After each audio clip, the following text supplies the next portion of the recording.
Hello, Veteran Outdoorsman here, and I am going to show you today my setup for flipping and pitching. I also use this for frogging. I use the same setup.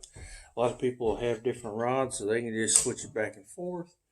Um, for me, I use the same rod. Uh, Sometimes that's an advantage, like when I'm in a kayak, I don't have extra rods. Sometimes it's a detriment because I've got to cut something off and tie something else on, but that's the way I do it. So I've done a video on the Abu Garcia Ambassador C4, and if you haven't watched that, please check it out. Just put that on my flipping and pitching rod. This is a brand new reel. So I figured since I'm getting ready to set it up for flipping and pitching, I'm going to show you guys how I do that. So I just put it on while I was talking to you. This also is a 7-foot, medium heavy. I would say they call it a fast action. I'd say it's an extra fast. It's a Cabela's what is it? Pro Guide series. That's just some dirt. Okay. Thought I messed up an eye. That wouldn't be good. Also, while we're on that subject, if you happen to crack an eye on a reel or on a rod, at least to get you by, I've showed you how to replace eyes. That's not a super hard task. I certainly would recommend doing that before I trash the rod. But, just to get by, you've cracked it, you haven't broke it completely, but you notice you're wearing your line. Just in a side note, as I've said before, carry some super glue, some epoxy, things like that. Sometimes you can cover up that crack enough that it's not wearing your line with a little bit of that. Let it sit overnight, smooth everything up, and you'll be good to go. May work, may not. You can always just check your line, and as it abrades, retie, respool, whatever, until you get to a place where you can repair it. But things to think about. So I'm going to get out my handy dandy multi-tool. I'll clip off my line just a little bit. We're going to get started. Got it all fed through here. Again, I've got a 7-foot medium heavy. Somebody's going to say, well, 7 foot, that's awful short for flipping and pitching. Well, it's generally about the shortest that people are going to use for flipping and pitching. Remember, all my rods are 2-piece for travel. That's one of the reasons this is a 7-foot. I haven't found 7-foot medium heavy, a 7.5, 7.3, 7.5-foot medium heavy that I really like. Dick's Sporting Goods and Field and Stream did sell in their Inferno series, and they still listed at Dick's Sporting Goods, but they're out of stock, and I doubt they're going to ever replenish that stock because it's been that way for over a year. They did have a 7-foot heavy action, heavy action.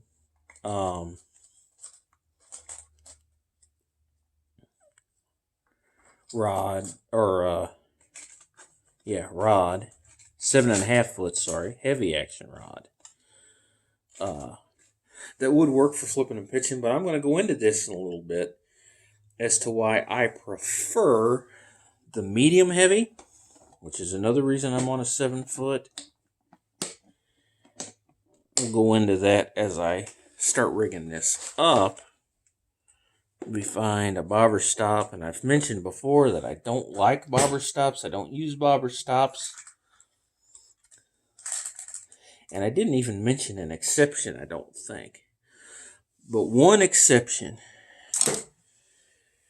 and I will go ahead and peg my weight, is when, as I've showed you before, when I'm doing a wacky rig and I want some extra weight, but when I'm flipping and pitching in heavy cover. If I'm flipping a dock or something, I may not peg my weight, but a lot of times it'll already be pegged, so all I'm going to do is just slide that bobber stop up a foot or so, and it'll have the same effect. That's one thing about a bobber stop, is that if you've got it on there, you don't have to use it. You can slide it up a little bit. I tend to have some slack when I'm casting anyway. I don't reel in all the way to the end. So that works.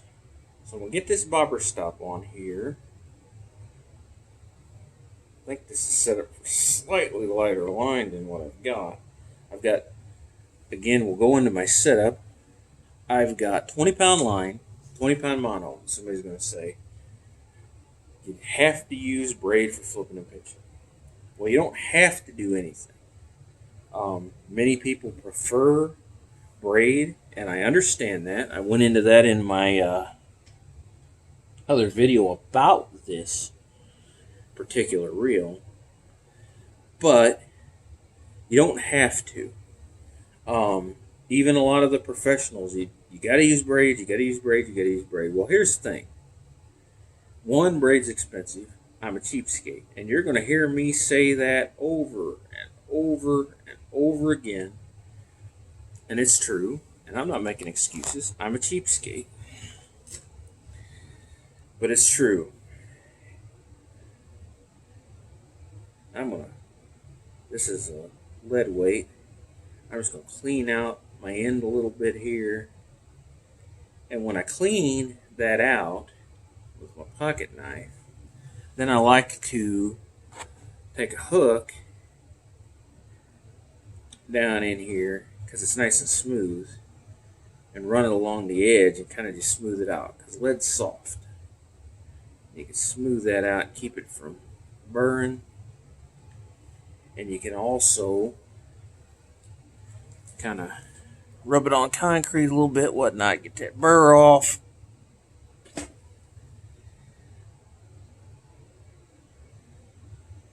Then that'll push the burr in a little bit. But, you know, it's a lead weight. Sometimes the ends aren't real smooth.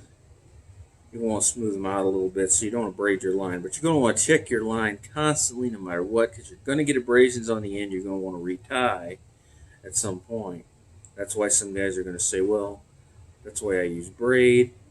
Well, braid gets abrasions too. It may be a little more abrasion resistant, but it does get abraded. But like I said, you know, I use mono. Don't even use fluoro. I use mono. And when I started bass fishing 30 plus years ago, there may have been some braids available, but nobody really used them. And the go-to flipping and pitching setup was 20-pound line. Some guys even use 17. 20-pound mono. I'm going to use, this weight's probably 3/8 ounce. I don't think it's a half, probably 3/8.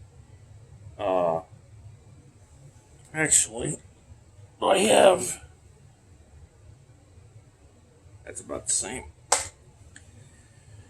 But I'm going to use a heavy weight.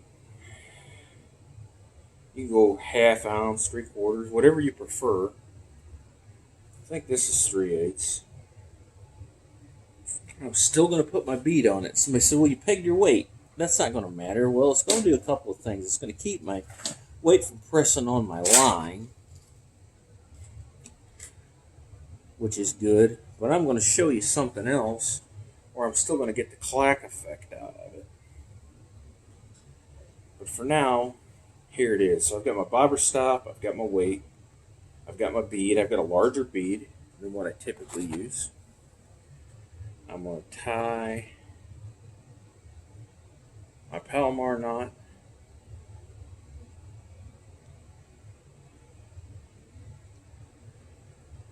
And somebody's going to say, well, you know, I use a different knot. Hey, whatever works for you. I use Palomar knot for everything. Some guys say, well, you can't use it on a leader.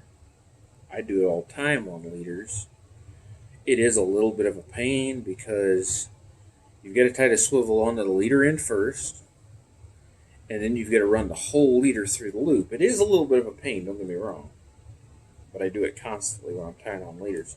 This rod's also going to be used for, this rod and reel is also going to be used for my Carolina rigs more than likely because it's a heavier setup. Might be used for heavier swim baits, really heavy spinner baits, half ounce, 3/4 ounce, thereabouts. Most of my stuff I use is like 1/4 ounce. It's going to be used for just standard Texas rigs on real heavy setups, like I'm throwing a 10 or 12 inch worm with a half ounce weight, and fishing deep cover. I use it for that as well. So I've got my knot tied, got my hook, and then what am I going to put on here? This is a 3/0 extra wide gap heavy wire hook. I tend to use light wire. We're going to be fishing some heavy stuff with this. I grabbed a heavy wire hook. Now, a lot of times I'll still use a light wire, flipping and pitching in heavy cover. Somebody say, well, a fish will pull off. And it might.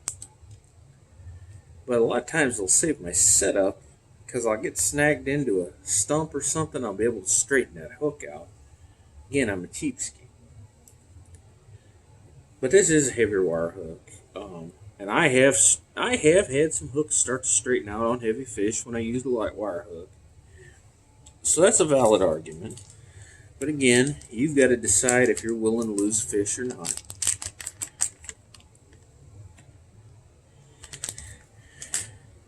You snag into a stump with this heavy wire hook, even with braid, you're not straightening it out, you're losing it.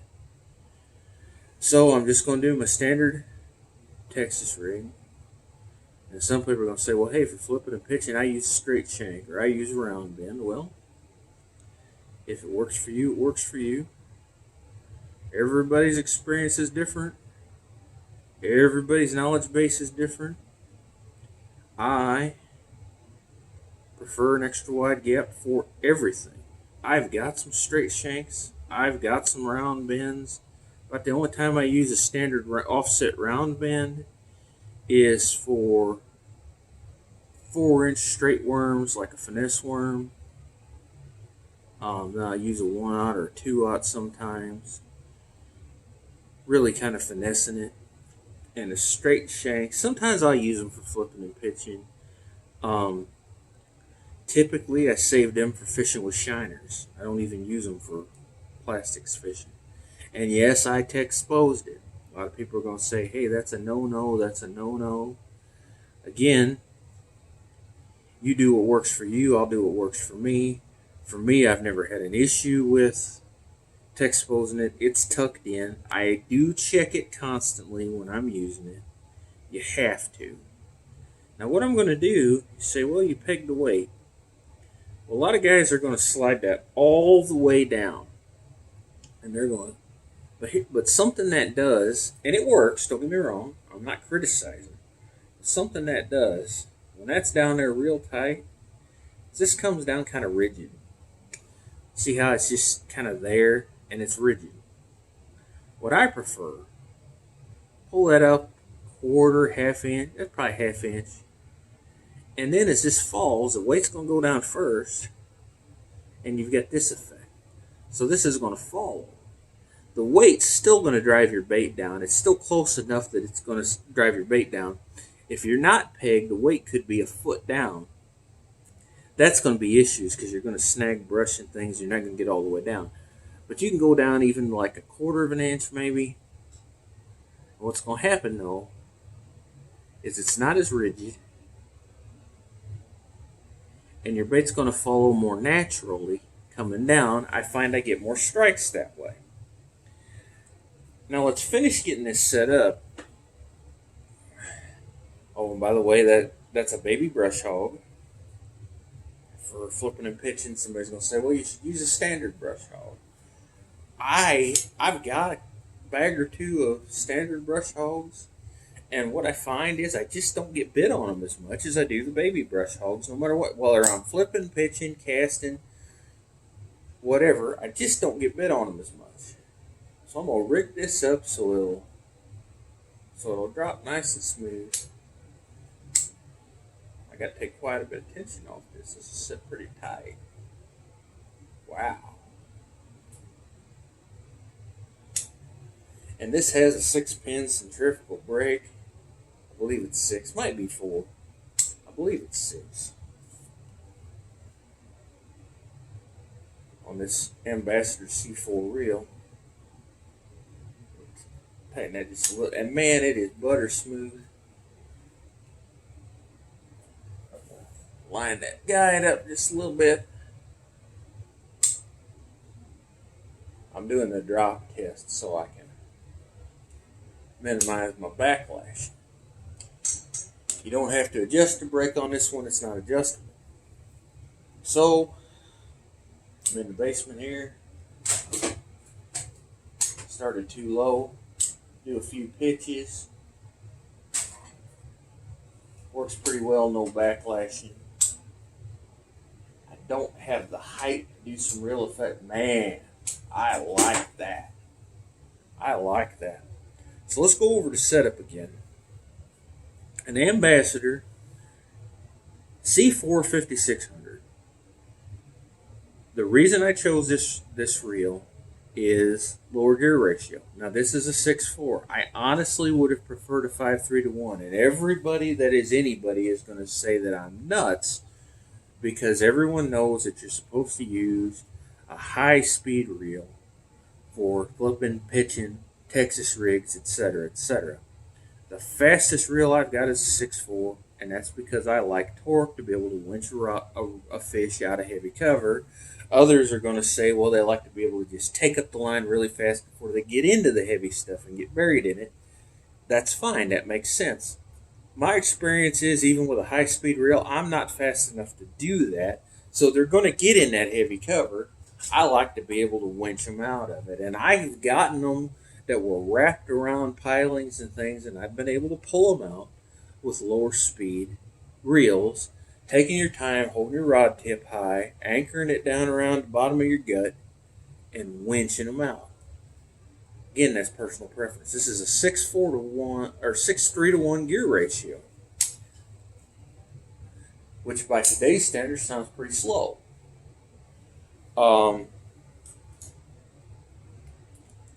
But it's got a large spool because this is a round reel. And it takes up as much line as, say, a 7.3 because of the larger spool diameter. It takes up as much line as most 7.3s. So I can take up quite a bit of line. But I'm going to reel down. I'm going to set that hook like I'm mad at the fish. And I'm going to hold up and I'm going to winch him in. And I explained that in another video. The reason for that is, the standard technique most people do is they reel down to it real fast, they pull up. Reel down to it real fast, pull up. With heavy fish, you have to do that. If you got a lot of trash on it, you have to do that many times. But what I try to do is just let that rod be my shock absorber, and I also use mono, and it's got some stretch, and I let that work for me. And I try to crank it in just as much as I can. Sometimes you do still have to do the reel in and reel out, but I prefer the torque of that reel and being able to pull them out of cover. Some bigger name fishermen still prefer a slower speed reel for flipping and pitching. I believe, now if you find something that says otherwise, don't write me hate mail, but I believe Shell Grigsby prefers like a Revo winch for flipping and pitching, and that's a 5.3-1, and that's a smaller spool, a lot of torque. So different people have different opinions. This is what works for me. But I use this medium heavy, fast to extra fast. It's a pretty stiff rod. And a lot of guys are going to say, well, for frogging and pitching, I prefer heavy action. And that's fine, but I'm going to tell you why I prefer a medium heavy. I prefer a medium heavy for a couple of reasons. One, a lot of guys, they're going to use a heavy action, 7 foot, 7, 7 3, 7.5, 7 3, 7 6 are usually the more popular. I've seen guys use 7 9s and 8 footers, and heavy action and 50, 60 pound braid with no stretch, super, super strong, heavy wire hooks. And the thought is, just crank that fish out of that cover and pull it out no matter what it's in. Makes sense.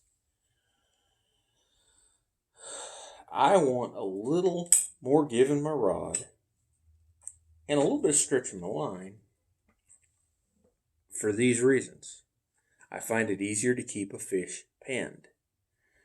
Another reason that I prefer to try to winch the fish out instead of crank down, pull up, crank down, pull up, is because it's easier to keep the fish pinned. At some point when you're down, up, down, up, down, up, you're probably going to get a little bit of slack in your line. And if you don't have that fish hooked really well, that could give them a chance to pull up. But if you're constantly up like this and you're winching the fish in, you're keeping more tension on it. If you got a little more bend in your rod, you've got a better chance of keeping that fish pinned, keeping that fish hooked. Got a little more stretch in your line, you got a little more chance. I have seen guys, again, I'm not trash talking. If it works for you and this is what you want to use, do it. This is my rig, this is what I use. But I have seen, and this is why I use the setup I do, a slightly lighter action rod, monofilament line. I've seen guys crank down with a 7.5 foot heavy action rod, 50, 60 pound braid, and set that hook froze in it in a cypress knee. The fish was down in a cypress knee. They pulled it out of the fish's mouth, set it into the cypress knee, and snapped off 1.5 foot off the end of the rod. Because there's no give whatsoever. They got a rod that's a broomstick and no give in the line. And break the rod. It happens. So that's one of the reasons that I use a slightly lighter action rod, a little bit of stretch in my line. Some guys say, well, if you want a little bit of stretch, use a leader. Well, if I'm going to use a 20-pound leader, your chain's only as strong as the weakest link. So if I'm using a 20-pound leader, whether it's fluoro or mono, I might as well have the whole thing spooled in it. That's my thought on it. Again, lots of people, most people are not going to agree with me. But it works for me. I'm really, really impressed. A lot of people are going to prefer a lower profile reel because it's lighter, because it's smaller, and I get that. I'm not a small guy. I'm not very tall, but I'm not a small guy. And the extra weight doesn't bother me. Now, if I was Texas rigging this and fishing all day, I might want to put a counterweight on here to help, because it does make this a little front heavy. But for flipping and pitching, this thing will be great. Oh man, this is the first time I've had this on this rod, and I am just super impressed. Not a backlash one, lots of control. This is the bee's knees, folks. I love it.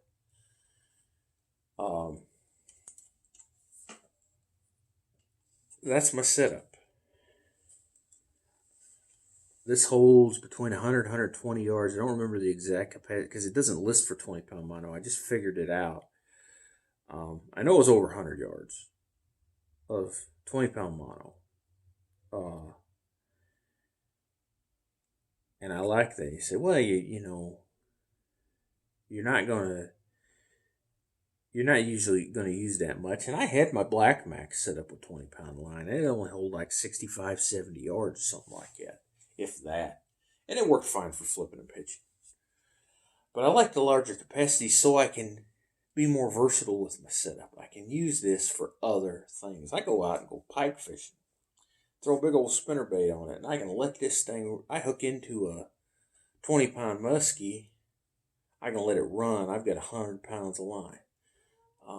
If I decide to take it shiner fishing and I'm fishing for bass, but I end up hooking into a big bowfin, or I end up hooking into a flathead or a big gar or something like that, I got the line capacity. I like having, no matter what I'm fishing, I typically want 100 yards of line, 80 minimum. And on some of my bigger stuff, I prefer like 150, 200 yards, depending on what I'm fishing for. Uh, I do catfishing with light action rods, and I like to have 150, 200 yards of 4-pound test line. That's kind of crazy. You're reeling in 6, 8, 10-pound channel cats on 4-pound line, you need a lot of line. And I've been almost spooled before fighting big channel cats. Get down where I've only got a couple of wraps left and finally able to get them in. So I like a lot of line. This thing's just smooth. This is my setup. 20-pound mono, 7-foot medium heavy, fast, extra fast action. It's it's probably fast. It's just a little stiffer than some of my other rods. It's a fast action though, but it is a little heavier, a little stiffer than some of my other rods. Maybe the weight's a little more than medium heavy, but it's called a medium heavy. Fast action rod. 7-foot. I would prefer a 7.5, but I've got a 7-foot and it works. This 5600 series size with 20-pound line on it, 20-pound mono, 3/8, half, 5/8, 3/4, whatever weight you think you need to get through all the trash that you're fishing in. I use heavier weights sometimes. I use lighter weights sometimes. Generally, 3/8 is about as light as I'm going to go for flipping setup. A lot of my jigs are 1/4 ounce though, and people say, "Well, that's too light." Well, what I'll do if I really, really need heavier, and what I've got's a 1/4 or 3/8 jig, and I need something a little bit heavier, I'll add an 1/8 ounce weight to it and peg it. I'll even put a little bead or another bobber stop, something to hold it in place.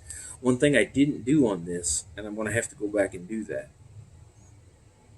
The thing I didn't do is I didn't put my.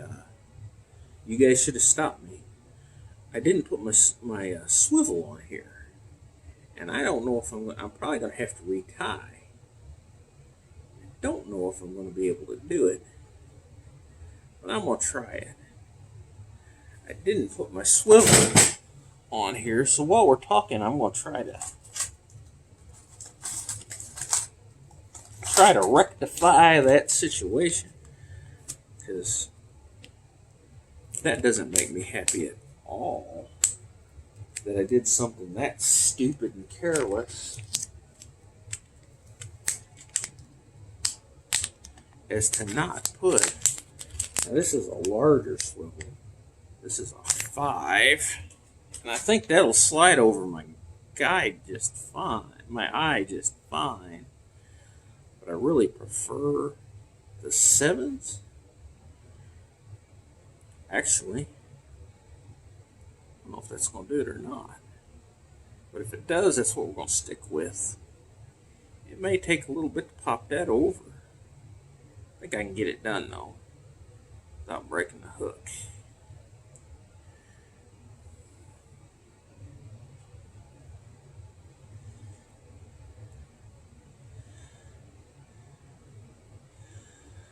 But you know, you've seen one man's opinion. Everybody's going to have a different opinion. Most people are not going to agree with me at all. That's for sure. Especially using mono for flipping, pitching, frogging. I've been doing it for over 30 years, and I don't plan on changing. Like I said, I'm a cheapskate. It's the way we did it for years. Before they had braid. Wasn't a problem then. For me, it's not a problem now. If it's not broke, why are you trying to fix it? That's my opinion. Here are some smaller swivels that I can use. But I am going to have to retie that. So, anyway, I've got, my take, my setup. Again, your mileage may vary, but it works for me, and it's a place to start. You're trying to rig up. You've got your Texas rig, you've got your spinning rod, maybe you got your crankbait. You want a flipping and pitching rod now. Not a bad place to start. Maybe you're going to decide you want to go to braid. Maybe you're going to decide later you want to go to a heavier rod. It's not like you can't use that rod for something else. But for me, it works. For me, this is the kind of rig I've always used. Sometimes a longer rod, but it's basically the same setup I've used for years. So I've got no interest in changing. It works for me. If it worked for me, it'll work for somebody else. But again, everybody's opinion is different. Kind of like armpits. Everybody's got at least two, and they usually stink. But, place to start. This is also going to double as a saltwater rig. And say, you saltwater fish? Well, no, but I've got every intention of taking the family down to Florida this summer or next, or maybe Gulf Shore or something like that, doing some fishing. And this is a saltwater capable reel. I got 20-pound line. Don't know what I might catch, but I think it's a pretty good setup to get started. That's what I'm going to do. So it's kind of a dual purpose. I'm going to use it for frogging, flipping, frogging, throwing frogs on lily pads, things like that. I really like this reel. I like this rod. I've had this rod for a few years now. It started out as my worming rod and worked its way up to being my flipping rod as I added other rods to the fold. I really like it.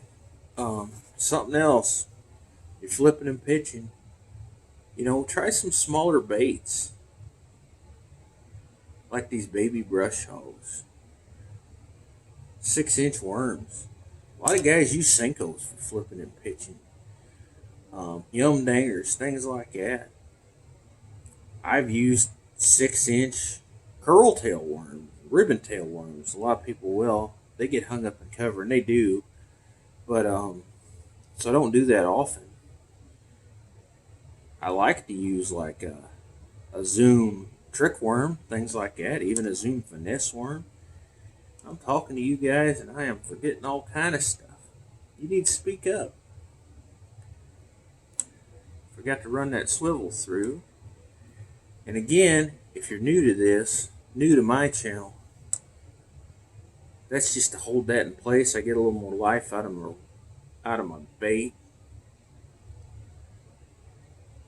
This is a green pumpkin candy, I think. I like green pumpkin, but I don't care what color flake it's got. So whatever I find cheap for sale, a lot of times at the end of the year, the off colors will go on sale, and I'll buy the ones with the off color flake because I don't think it makes a difference. I haven't been able to tell the difference in my fishing. So let's recap real quick. That Abu Garcia 5600 C4, 7-foot medium heavy action rod, medium heavyweight, fast action, 20-pound mono, Texas rig or jig, whatever.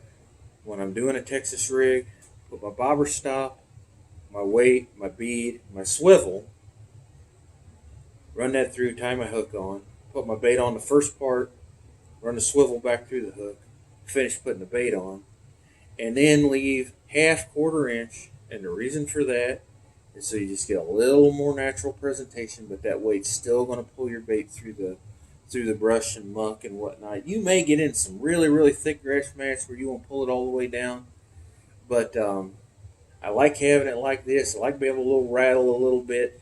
Fish comes up, shakes its head. The further that weight can slide up the hook, the less chance you got to throw on the bait. That's something else to think about. So this is Veteran Outdoorsman. I hope you enjoyed the video. I hope you like and subscribe. Um, I enjoy doing this. I hope you learned something out of it. I'm a little long-winded, but I hope you learned something. This is one-man setup. A lot of guys aren't going to agree with me, and that's fine. That's the way I do it. It works for me. If it works for me, it could work for you. But if you get a different opinion, you different way it works for you, you go ahead. I'm not going to argue with you, so I ask you not to argue with me. And love y'all. God bless you. Remember, Christ is King, and we're going to catch you later.